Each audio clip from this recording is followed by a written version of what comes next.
Welcome back to Adrian's Avenue, and thank you for coming. I'm glad that you're here, and today is another exciting show. Every episode, I normally say we're here to help you make better decisions for a better life, because I truly believe that your daily decisions determines your destiny. And today we're going to talk about those decisions. There are good decisions, there are great decisions, and then there are the right decisions to make for your financial health and well-being. We're going to talk about that thought process that should go behind some of these decisions that you're making on a daily basis. Stay tuned.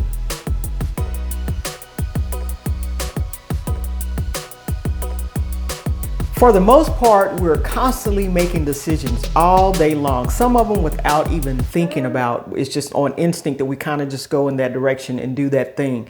But some decisions that you make will have a short-term effect. Some decisions, as we know, that people make have long-term effects, even lifelong-term effects, because you made either the right or wrong decisions. It's something that you have to deal with for the rest of your life. And so decisions are very important when it comes to your finances. And I want you to listen close. When it comes to your finances, it can affect how early you retire, what kind of life you live after you retire, what kind of life you live presently by the decisions that you're making on a daily basis.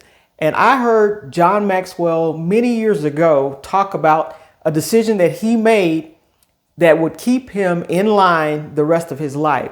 He made a decision, he and his wife made a decision that they weren't going to get divorced at the very beginning. And so divorce was never going to come up. It was never going to be an issue. So he had to stay in line with when some things happened, and he could have wavered. He could have gone one way, could have gone another way. But he knew that that decision was locked in, and whatever the outcome was, he was not going to divorce his wife. So that led him to make right decisions.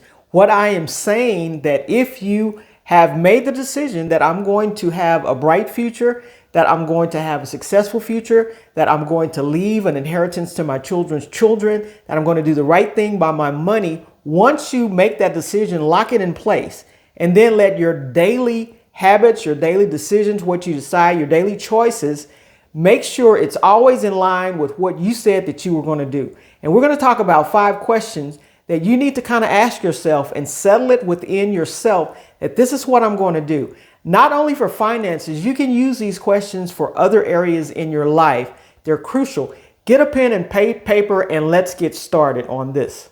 First question, when it comes to purchasing some things, not everything, but when it comes to a substantial purchase, ask yourself, am I doing this for instant gratification, or am I thinking about my long-term future with this purchase? Because we know impulse buying and buying things that really don't mean a lot now will pull from our future. The debt will be higher, your savings will be lower. Some of the goals you may not meet or may not meet in the time frame that you thought you were going to meet them. If you do these little things, get a bill here, get a bill there, and next thing you know, you're paying out, instead of paying $20 a month, you may be paying $200 a month. You may be paying $400, $500 a month. Just keep stacking these bills on monthly. And so what is that doing? That's pulling from your income that you have coming in. If you get yourself on a budget, there's that word again, budget, it will help with this, that you won't have so much pulling from your income, but your decisions that you make on a daily basis. How often do you go out to eat? And I'm not trying to stop life, the good life, for anyone. Just know your decisions will affect you in a short term as well as a long term time frame. So the decisions that you make on a daily basis about going out to eat, what are you buying, the things that you're doing, lock in on what decision that you're going to make to say, look, I'm living for my future. I'm living for now, but I'm also putting something aside for my future. Who wants to work the rest of their lives? I can tell you now, it's not a good plan if you plan on working the rest of your life, because, once you get out of school, congratulations, here's a job, and you can work it for as long as you want to. But if you do the right thing by your money, you don't have to work for the rest of your life. At some point in time, as the chapters change, you can start doing the things you want to do, but you can do it with money. You can go the places you want to go, do it with money. You know, you don't have to spend everything on a credit card. You can pay for things and do it with the money that you've saved up, the money that you've grown over the years. And so these decisions matter. You can't just be frivolously going around spending everything you have and think that you're going to live a great retirement life with nothing. So keep this in mind. Just don't think about now, think about your future. The next question that I want you to ponder and write down, and this is a crucial one, is are you keeping the promises that you make to yourself, or are you breaking your commitments? This has a lot to do with personal accountability and trusting yourself.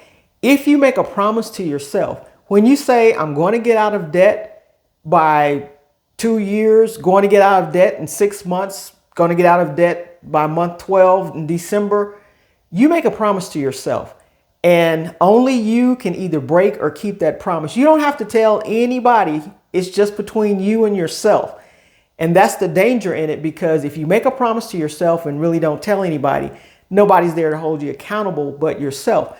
But when you start seeing things, if you say, I'm going to get out of debt, and you have an opportunity to bring out the credit card and spend some money on something that you really don't need, something that maybe the friends are buying, something that you may be interested in, something that just came up and you saw it and you're like, oh, I could use that in my life. Are you breaking that promise, that commitment that you made to yourself, or are you keeping that promise? Broken promises is not good. When you make these promises to yourself, you need to keep them. You need to keep the commitments, because you will get to your goals when you do that. If you continue to break the promises to yourself, why even make the promises? So these are some things that will help you when it's time to make a decision. That promise that you made to yourself that I'm going to get out of debt, it's like, no, I'm not going to spend money because I'm getting out of debt. I'm securing my future. I'm making things better for me. And also, when you break promises to yourself, you all, if you're really honest with yourself, there's an internal conflict going on. Sometimes you can't sleep. Sometimes you just keep thinking about it. Why did I do that? You're regretful of the thing that you did because you knew that at the beginning of the month, this is how I said I was going to run it. This is how I started out. And now I failed myself. And so it's crucial, it's critical to lessen your stress. Keep those promises that you make to yourself. If you know you're not going to keep the promise, make some promise that you can actually keep. Now stretch it a little. Don't just say, I'm going to save $10 this month and know that you can save it just like that and it's no problem. But stretch the promise a little bit, but keep it. Keep that promise that you make to yourself. It will help with your growth process. When you start making promises, you can start doing better things, bigger things. You can start trusting yourself, become a trustworthy person to others. So keep those promises that you're making to yourself. Third one, and this one we're really good at the end of it, but are we accepting personal responsibility, or are we just making excuses? And when I say we're really good at making excuses, because we always are looking to blame some type of external person, some type of external thing, why we didn't do the thing that we should have done. But personal accountability, personal responsibility says that I did the thing and I also own the outcome. So I own what I did and I own the outcome, because that's the decision that I made. Most people, nobody holds a gun to your head and say, you got to do this or else I'm going to shoot you. You got to do this or else you're going to get killed. That's not the way it works. We are free to make most decisions ourselves. And when we make that decision, we need to own that, yes, I made that decision. Even if it was a bad decision, I made it. It was on me. The outcome came out bad. I made the decision. I'm owning the decision I made as well as the outcome. And not making excuses, not blaming someone else. We often blame my boss. I can't get ahead because of my boss. Are you eliminating the things, like when you have these interviews, are you eliminating the reasons that they're giving you that you didn't get the job? You know, when it comes to, you said that you were going to save $5,000 by the end of the month. Well, don't say the bank interest rate or because of somebody else, my friends, that's why I didn't save the money that I said I was going to save. You don't control the bank interest rate, but you control how you spend your money. And if you put a plan out to save the things that you didn't do to get that $5,000 by the end of the month, that's on you. And the outcome of not having the $5,000 by the end of the month, that's on you. I pay my own property taxes here in Texas. Property taxes are high, you guys. They're out the wazoo. But I know how much I'm going to owe by December. I have between January and December to get that money together, right? So I can do it by saying I'm going to set aside this amount every month until I hit December, and I should have it. Or I can say I'm going to take big chunks out of when I sell real estate and put it aside, but I have to make sure I sell enough properties to get that amount put aside. But if it does not happen, that's on me, right? If I have to dip into some other account that I have to pull the money out to pay my property taxes, that's on me. So what I didn't do, as well as the outcome, it's on me, and I own it. I'm not making excuses of something, some outside force or whatever. Most of the things that we do, it's on us. A lot of things we can't control. We can't control the weather. We can't control some of the outside forces, but don't let them drive and be an excuse for you not doing what you said you were going to do, and be personally accountable for what you said you're going to do. This is a great habit to get into. Just become personally accountable. And that's also another part of your growth. Okay, you can put your pen and pencil down right now and hit that like button and that subscribe button so that you can stay up to date on the latest information as it becomes available to you. And I want to thank you all for the ones who are hitting the like button. I want to thank you for the ones who are commenting. Some of you all comment every time, and I really appreciate it. I do not take that lightly. I'm looking at the comments, and I'm so grateful for the support that you're giving me. Invite some more friends to come in, share this video out, because it's a very important one. And it's something that we need to talk about, sit down. And even if it's just within yourself, share it with your friends. But these are things that you can do within yourself to change your outcome for the future. We're on number 4 now. And the question that I want you to ask yourself is, are you living in the present, or are you reliving the past? The most powerful moment in your life is in the present, because that's where you can actually change things and move forward. If we continue to think about the things I didn't do, the money that I spent that I should not have spent, the money that I should have saved that I didn't save, the mistakes that I made financially, why am I not further along financially than I should be? Why don't I own a house? Why aren't my bills paid off? Why don't I have an emergency fund? Why isn't my savings account bigger? Why don't I have things Why? That's all in the past. The most powerful moment, again, is the one that's in the present, because that's the one that you can change and start doing better moving forward. Even though your past may not be what you wanted it to be or you thought it should be, if you move forward into the future, you can change it. All that stuff from the past got you to where you are right now. But you can change it starting right now, day one, make a change, and you can move forward in the future and have actually a brighter future. But those things in the past will hold you back. It'll make you have regrets about things, and we just shouldn't live in the past. Life is too short to live in the past. We need to enjoy the present moments that we have, looking forward to the future. Yes, we plan for the future, but in the present, that is the most powerful time we have right now, is in the present. The things that I'm doing right now making the difference for my future. So don't get so stuck in the past. And for the things, some people reminisce about the past and how the past was so glorious and not moving. If we still did the things we did in the past, you guys, we would be so far behind. Everybody is moving forward. So if you're stuck in the past, it's time now to let it go. I'm telling you, free yourself. Let it go from the past.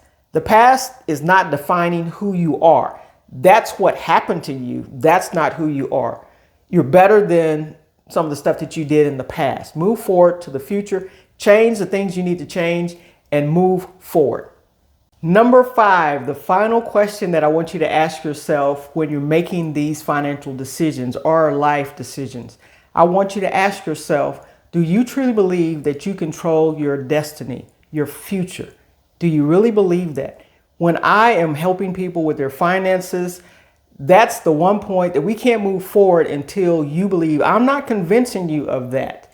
You need to believe it, find it somewhere within yourself. Because if you don't truly believe that you will control your destiny by your daily decisions, then we have no need to move forward, because you'll fall off the bandwagon really, really quickly. But when you believe that you can actually do it and your destiny is controlled by the things that you do on a daily basis, it's not really huge things. It's what you do every day, every day, every day. You know, it's just kind of like the ant. You see the ants, they're worker ants. They build everything. And they're just taking one piece of dirt back to the nest, one piece of dirt back to the mound, one piece of dirt back to the mound. Next thing you know, the mound is big. But they did that back and forth, back and forth, back and forth. It's the little things that they did every day. You didn't see an ant with a big old rock on their back trying to make it by themselves. That's not the way they work. But your daily decisions, the things that you do every day, you handle money on a daily basis. You get paid maybe once a week, once every 2 weeks, once a month, however you get paid. But you handle the money and you make financial decisions on a daily basis. You eat, you pay for your utilities, you pay rent, you do all of this stuff. And every day you're making some kind of decision on that. But every day these decisions will determine how your destiny turns out. So it's on you to control your destiny. And I need for you to start believing that you are in control of your destiny before you move forward. Once you get that in mind, sometimes you don't even have to know how you're going to get there. Make up your mind that you're going there, and things will start just appearing and moving you toward that direction. So it's happened to me time and time again. I'll set out a plan and I'll be super focused on it. That's what I want to do. That's what I want to get. And my daily activities, the way I move is going in that direction. It's not going behind. It's like I have blinders on. People are not pulling me in a different direction than what I said that I wanted to go. And once I reach it, I put another goal out there. And so that's what I need for you to do. Take all 5 of these, write them down, and really go through a self-assessment of how you're going to make your decisions moving forward. There are people making comments right now in my videos that they've changed their life. They made decisions and they're moving forward in that right direction. There are good decisions, there are great decisions, but there are right decisions. And if you make the right decision, you will have the right income and outcome. Okay. So with that being said, I will see you in the next video.